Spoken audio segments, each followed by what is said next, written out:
LWO1 WeatherNet. Liftoff conditions looking pretty good.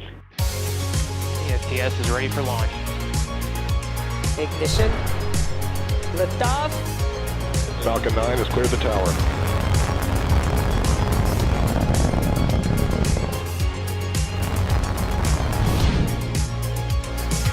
Ten, 9, 8, Side booster ignition. 6, 5, 4, 3, 2, 1.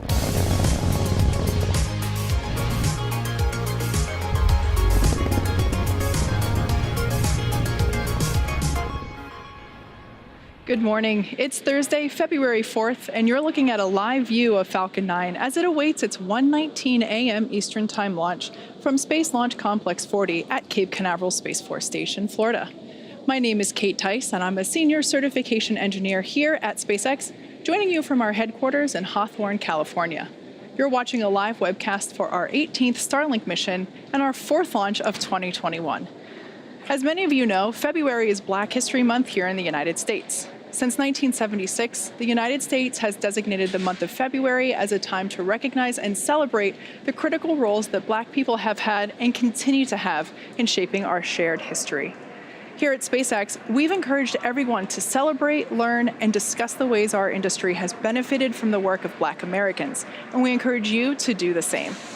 Speaking of work, the Starlink team has been hard at work in preparation for today's launch, as well as another Starlink launch that's set for about 24 hours from now at our neighboring launch pad 39A. As many of you know, Starlink is a constellation of satellites that can provide high-speed, low-latency internet all over the globe, particularly in remote or rural areas where connectivity is limited or completely unavailable. Over time, we continue to expand our coverage area as we launch more satellites. If you're interested in knowing if Starlink is available in your area, you can check that out by visiting starlink.com. At this point, we're currently at T-minus 9 minutes and 45 seconds and have been making forward progress in the countdown. About 45 minutes ago, at the T-minus 1 hour mark, our chief engineer held a technical poll. About 20 minutes later, our launch director held a propellant load and launch readiness go, no-go poll. With our team's go for launch, Falcon 9 started loading propellants at T-minus 35 minutes. Weather the launch site is looking great, but we are keeping our eyes on weather for our recovery operations out in the Atlantic Ocean. But as of now, all systems are green for an on-time liftoff of 1:19 a.m. Eastern. With that, let's take a closer look at that rocket you see on your screen. You're looking at a live view of Falcon 9 standing 229 feet tall, which is slightly taller than a 21-story building. Falcon 9 is a reusable two-stage rocket designed and manufactured by SpaceX for the reliable and safe transport of people and payloads into Earth orbit and beyond. And if you happen to be down in the Cape Canaveral area right now, you'd notice that we have not one, but 2 rockets currently vertical, as you see there, one on each of our pads. On the left-hand side is the Starlink mission that's set to take off just a couple minutes from now. And on the right is another Starlink mission at our pad 39A at Kennedy Space Center. And that mission is currently targeted to launch this Friday. These 2 launches will mark our 4th and 5th launches already for 2021. So clearly a busy start, but off to a great start. Hopefully you can join us for our next Starlink mission later this week. Getting back to today's mission, starting at the base of your screen, you can see the bottom 2/3 of the vehicle that's covered in soot from a previous mission. That's our first stage. At liftoff, Falcon 9's first stage has thrust greater than 5 747 airplanes at full power, consuming 700 gallons of fuel per second. With the help of 9 Merlin engines, its objective is to accelerate the vehicle through the Earth's atmosphere to space and then separate from the rest of the rocket at about 2.5 minutes into flight. From there, it'll make its way back to Earth, and we're targeting a drone ship landing there you see on your screen, our drone ship, Of Course I Still Love You. For reference, our drone ships are equivalent to the size of a football field. If successful, this will mark our 74th recovery of an orbital class rocket. Above the first stage is the second stage, and that has a single Merlin vacuum or MVAC engine, which ignites after the first stage separates. At full power, The Merlin vacuum engine operates with the greatest efficiency ever for an American-made hydrocarbon rocket engine. The second stage is what will carry our Starlink satellites to orbit. And there at the top of the rocket, you'll also notice the large nose cone. That is the satellite fairing. The fairing houses the Starlink satellites and protects them until the vehicle is outside the Earth's atmosphere, at which point the fairing separates to expose the satellites to space. Today, we are using a flight-proven fairing. Each half has flown once before, and we will be attempting to recover each of them again by retrieving them from the water using our vessels that you see there on screen, Ms. Chief and Ms. Tree. And lastly, the large truss structure that you see there next to the rocket is the Transporter Erector, or TE. We use it to roll the rocket out to the pad and raise it to its vertical launch position. The TE also routes the vehicle's fluids, power, and telemetry umbilicals from the ground systems to the rocket and satellites until F9 goes on internal power and clears the pad. At liftoff, it will retract in order to clear the way for Falcon 9's ascent. In a rare occurrence for tricky Florida weather around the Space Coast, tonight our probability of violating launch commit criteria is 1% or less. But like I said, we are keeping our eye on the weather out in the Atlantic Ocean for our recovering operations. With that, the vehicle, satellites, the weather, and the range are all looking good for an on-time liftoff just a few minutes from now. Starlink is now delivering beta service both domestically and internationally, and the team will continue to push toward near global coverage of the populated world in 2021. During our beta program, users can expect to see data speeds vary from 50 megabits per second to 150 megabits per second, along with brief periods of no connectivity, and latency from 20 milliseconds to 40 milliseconds in most locations. As we launch more satellites, install more ground stations, and improve our networking software, data speed, latency, and uptime will all improve dramatically. Starlink is available to a limited number of users at this time, but if you're interested in finding out if Starlink is available in your neighborhood, head over to starlink.com. At this point, we are at T-minus 4 minutes and 30 seconds from liftoff, and Falcon 9 is now moving into the final stages of the countdown. We're currently waiting for the Transporter Erector, or that TE, to retract. That's the painted white structure there next to the vehicle. And once it retracts, it may have already, there we go. We heard the call out, and you can see the cradle arms there, and it's moving to its pre-launch position, which is about 2 degrees away from the rocket. At liftoff, hydraulics will move that TE to a position of 45 degrees from the rocket. If you listen closely, you might be able to hear the hiss and pop of pressure venting from the vehicle and the plumbing in the Transporter Erector, and that's all completely normal.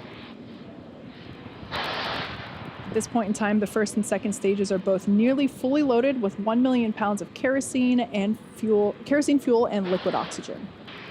Super chilled liquid oxygen is our propellant oxidizer, and it's that super chilled LOX that is creating those white clouds that you see there around Falcon 9. That happens when that super chilled liquid oxygen comes into contact with the ambient air around it. And there we heard the call, strong back retraction is complete. So the first stage should be finishing up that prop load here in 10 seconds at T-minus 3 minutes, and second stage will wrap up prop load at T-minus 2 minutes. At T-minus 60 seconds, we'll hear the call out that Falcon 9 is in startup. This means that the rocket's autonomous internal flight computers have taken over the launch countdown. Just inside of T-minus 2 seconds, we light the Merlin M1D engines. We use T-Tab as our ignition fluid. When it mixes with oxygen, it burns a bright green-colored flame. We then allow the fuel into the thrust chamber, and the engine comes up to full power for liftoff at T0. Stage 1 LOX load complete. And there we hear the call out that stage 1 LOX load is complete. Second stage will be wrapping up momentarily.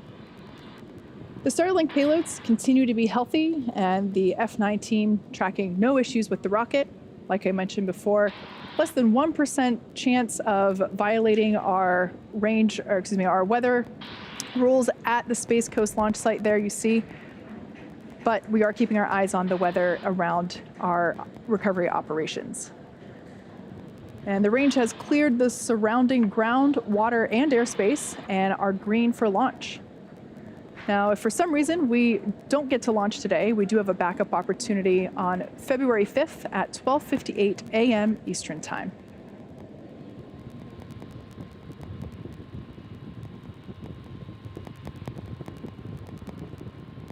Like I mentioned, both the first and second stages are now fully loaded with propellant.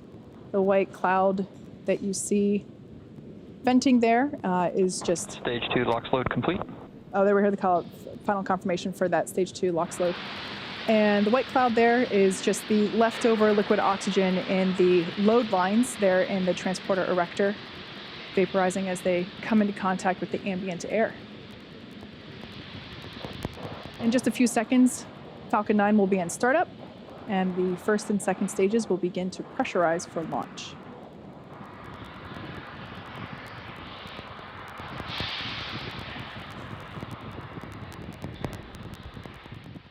Falcon 9's in startup. So there we heard the call out. Falcon 9 is in startup. The onboard flight computers have taken over the launch countdown. T-minus 45 seconds. I'll just go for launch. There we heard it, our final go for launch today. At this point in time, we are green for today's launch. Let's listen in to the terminal count and watch as Falcon 9 takes 30 seconds. our stack of Starlink satellites into orbit.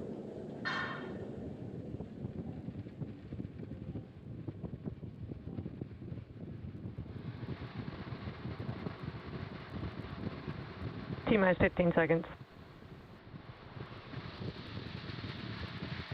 10, 9, 8, 7, 6, 5, 4, 3, 2, 1, 0. Ignition. And liftoff.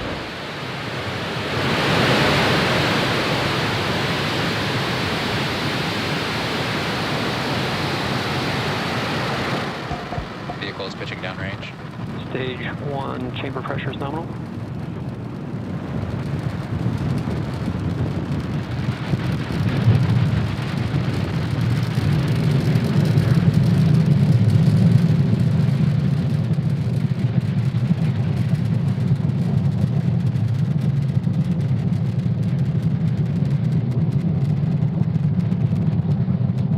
There we see Falcon 9 has successfully lifted off from Cape Canaveral Space Force Station, carrying our stack of Starlink satellites into orbit. There we just heard that power and telemetry are all nominal. We're going to throttle the engines down in preparation for max Q. And this is the largest structural load that the vehicle will see during ascent, so slowing the vehicle down a little helps during that short period. Max Q coming up here in just a couple of seconds.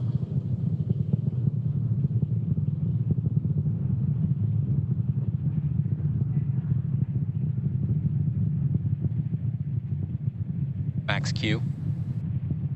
There we heard the call out for max Q. Now, in about a minute, the next three events will be happening back to back. First, we have main engine cutoff, or MECO, and that's where all 9 of the M1D engines that are currently firing will shut down. And this will help slow the vehicle down in preparation for stage separation, which is event number 2. Stage 1 is following a nominal trajectory. And as the name suggests, stage SEP is where the first and second stages will separate from each other. And the first stage will start to make its way back down to Earth for landing on our drone ship, while second stage continues its journey with the third event, SES-1, or second engine start 1. This is where the MVAC engine will light up and begin to propel the second stage along with those Starlink satellites to orbit. And that main engine cutoff event is taking place in about 10 seconds. Great shot there of the vehicle prior to MECO.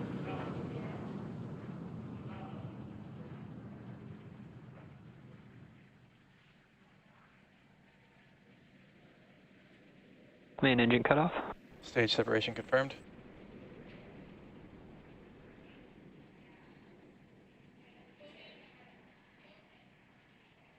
All right, all 3 of those events happening in quick succession. prior to MVAC ignition there that you see, caught a glimpse of. Oh, and on the left-hand side of your screen, you can see the Space Coast illuminated by the night lights. That's an awesome shot there as we see the grid fins beginning their deployment. So everything looking great there on second stage. Bearing separation confirmed. We heard the verbal call out, and Both there on your vehicles screen are you can following see. nominal trajectories. All right, great news all around. We had fairing separation. Those we'll be attempting to recover those using our recovery vessels. Then we heard everything looking nominal for both first and second stages. It's dark on the left-hand side of your screen there as the Space Coast night lights fade out of view, but that first stage is going to be coming back down and making a landing. And in order to do so, it'll be executing 2 burns in order to make that drone ship landing. The first burn is the entry burn, where 3 of the M1D engines will reignite. This will help to slow the stage down as it re-enters the upper part of the Earth's atmosphere. The second burn is the landing burn, and that is Acquisition of signal, Bermuda. a single engine burn where we will reignite the center engine, and that will help bring the vehicle speed down rapidly in order to make a soft landing on our drone ship. Of course, I still love you. Everything continues to look great there. Trajectory looking nominal for second stage. Bright white glow coming from that MVAC nozzle.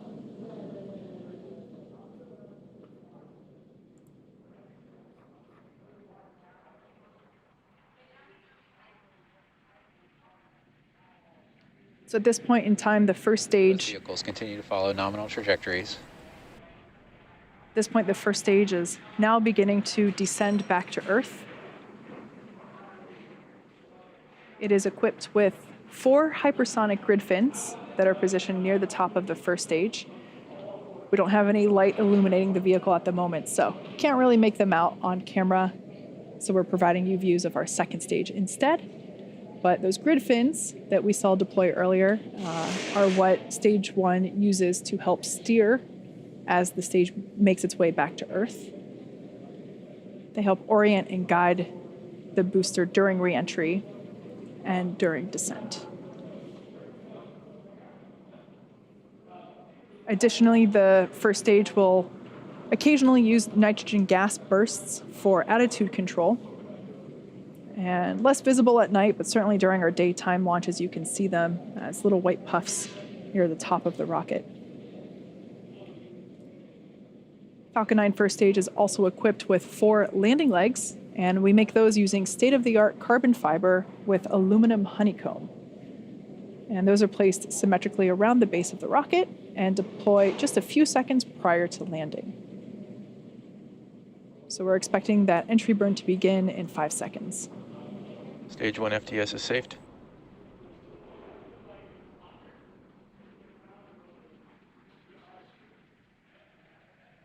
Stage 1 entry burn startup. All right, so this 20-second burn has just begun, and you can see that there on the left-hand side of your screen.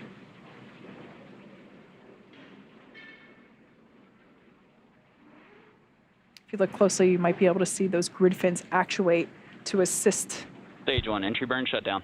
steering of that stage 1, and as you just heard, shutdown of that entry burn. That is the Both first vehicles of continue to follow nominal trajectories. that is the first of 2 burns that first stage will perform today. Good news there that both vehicles are following nominal trajectories. That landing burn will take place in just under a minute. Because this landing is a drone ship landing instead of a land landing or return to launch site landing, there's only 2 burns required for this landing attempt as opposed to 3, because the first stage follows an arc. There is no boost back or Entry transonic. there is no boost back or flip maneuver required. So only 2 burns being executed today. Everything continuing to look nominal there with the second stage as it carries our stack of Starlink satellites.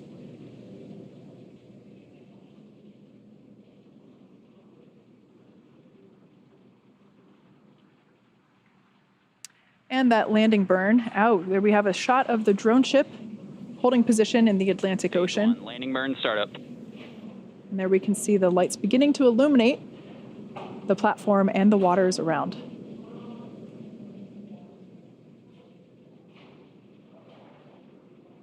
Stage 2 has entered terminal Stage guidance. 1, landing leg deploy.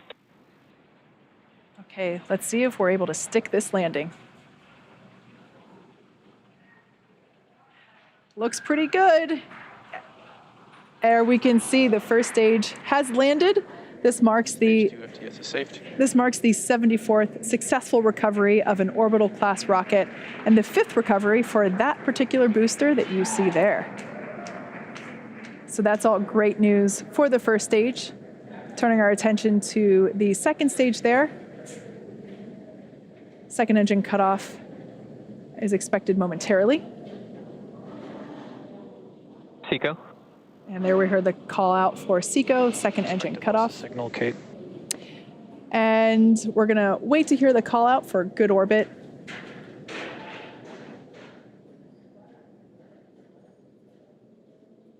Nominal parking orbit insertion. Okay, there we just heard we got a good orbit there for second stage. It's gonna coast for a little bit in this orbit, actually for the next 35 minutes or so. While that happens, take a look at this animation showcasing where we are in the coast phase. We'll see you back here at T plus 45 minutes for a second stage relight.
Expected loss of signal, Bermuda.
Expected loss of signal, Newfoundland.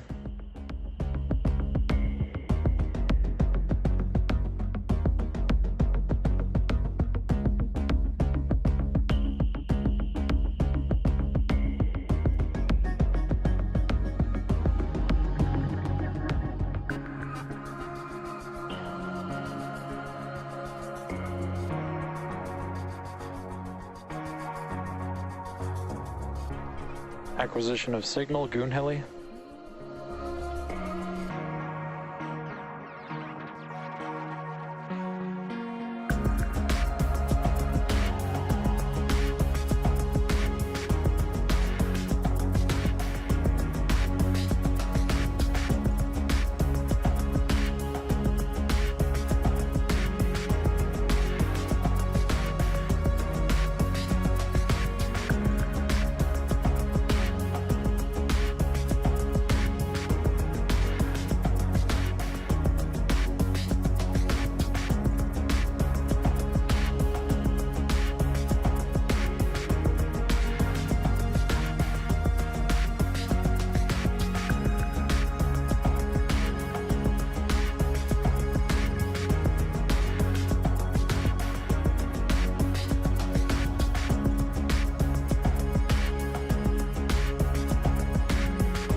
Expected loss of signal, Goonhilly.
Acquisition of signal reef.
Back engine chill has begun.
Welcome back to the webcast for our 18th Starlink mission, which lifted off from Cape Canaveral Space Force Station just over 45 minutes ago. We had an on-time liftoff, a great stage 1 landing on our drone ship, Of Course I Still Love You, which was stationed out in the Atlantic Ocean. And there you can see on your screen, we have second stage. Right now, everything looks great there. We are awaiting the relight of that second stage, the event known as SES2, or Second Engine Start 2. And that'll be coming up momentarily at the 45-6 minute mark. It'll be a very short 1-second burn of our MVAC engine. Now, we are having a little bit of a connectivity issue with our ground station, so we might not be able to see SES2, but I think we'll be all right. If you hear background noise, our second shift in production here at our manufacturing headquarters in Hawthorne, California is finishing up for the evening. So bear with me if you get any background noise there.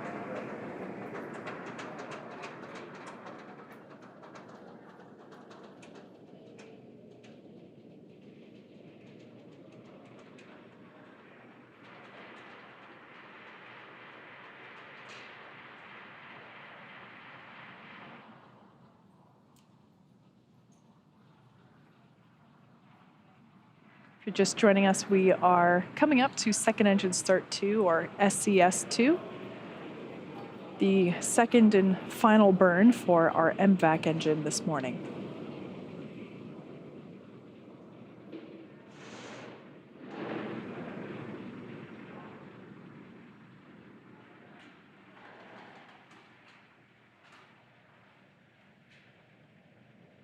MVAC ignition and shutdown. All right, like I said, that was just a quick 1-second burn, and we're going to hang out here for a moment until we hear confirmation that we're in a good orbit.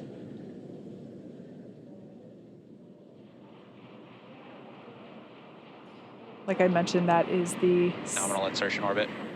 All right, so we heard that we've got a good orbit there. Expected loss of signal, reef. We have another 15-minute coast phase before we deploy this next batch of Starlink satellites into orbit. During this time, the spacecraft will start to spin along its central axis, and that'll give the Starlink satellites the momentum that they need to space themselves out over time after they deploy. While this happens, sit back and enjoy some more space tunes. We'll see you back here at T+1 hour in 4 minutes.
Acquisition of signal, Tasmania.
Welcome back once again for our webcast this morning.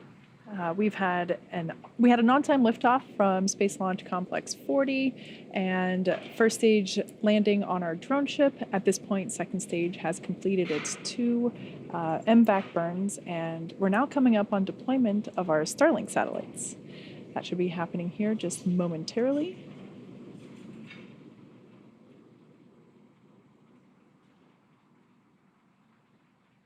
Looks like we may have lost our, oh, there we go. There's the view back as we're going to be passing over Tasmania.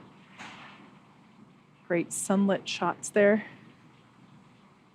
At this point, the second stage has begun to spin a little bit so that the Starlink satellites have momentum to space out after deployment. You can actually see that spin if you look there on your screen.